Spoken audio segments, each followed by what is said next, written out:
Sadhgurunath Maharaj Ki Jai, and welcome to Jagadambe Reads the Holy Books of India, Ramayana94. As you may remember, Sita let Rama know she was coming with him. Rama did not seem to relish the words spoken by Sita. He did not want to take her with him. He tried to argue with her and tell her about the dangers which beset one who walks in the forest. He tried to comfort Sita, whose tears were flowing unheeded. Wiping them with gentle fingers, he said, "Sita, you're the daughter of a great man who is well versed in Dharma, and you are yourself no stranger to its nuances. You should then know that your Dharma is to obey me. Stay back here in Ayodhya and do as I tell you. Dwelling in the forest is not as easy as you seem to imagine. Abandon this desire to go to the forest with me. Uninhabited by human beings, the forest will be a fearful place to live in. I have nothing but your welfare at heart when I try to dissuade you from this impulsive decision. There is not a single ray of happiness in this forest life to which I have been condemned.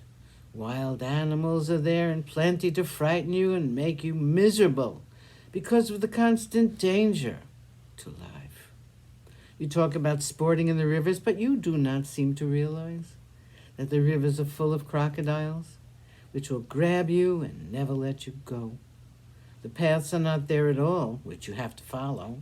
The forest is full of thorny bushes and creepers, which bar your way. At times there will be no water for us to drink. As for sleep, you will have to make a bed of dry leaves. For a princess like you, brought up in the lap of luxury, it will not be possible to sleep in such a bed. My dearest wife, you are accustomed to wearing the softest of silks, and how can you wear crude cloth made of tree bark?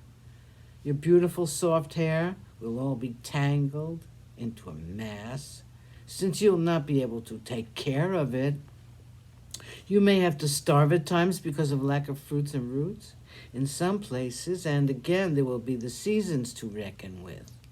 The rainy season will soon be here, and before that the sun will be scorching the world with the sharp rays like arrows. How can you bear the extremes of nature? How can you bear the coldness of Shishira Ritu, when the very trees will tremble in the cold and shed all their leaves? Think of the serpents and pythons which will catch you unawares. Infinite are the dangers that beset the path of a traveler in the forest. How can you, tender and young as you are, bear all these? In your affection for me, you say that you do not mind them, but you do not know what a dreadful place Dandaka Forest is. I've considered everything well, and I've come to the decision that you should not come with me, but stay in Ayodhya till my return." Sita would not be convinced. She looked at Rama with eyes which were filled with sadness as well as anger. "I am very unhappy," she said, and stood silent for a while. She then spoke in a soft and persuasive voice. "Rama," she said, "all the many dangers which you have been enumerating, all this while, seem to me but the charms of the forest, since you will be with me. I have never seen all the animals and crocodiles, the trees and the lotus ponds, which you described to me. I want to see them.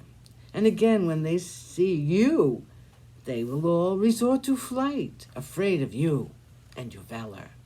My parents have told me that my place is by the side of my husband at all times, and I mean to follow that rule. If, however, you insist that I have to stay behind, I will give up my life. When you are by my side, no one, not even Indra, the Lord of the heavens, will have the courage to harm me. Oftentimes, when I have heard of Dharma, when we have talked of it together, you have told me that a pativrata, if she is separated from her husband, is not fit to be alive." Sadhgurunath Maharaj Ki Jai. Thank you for coming. I hope you come again.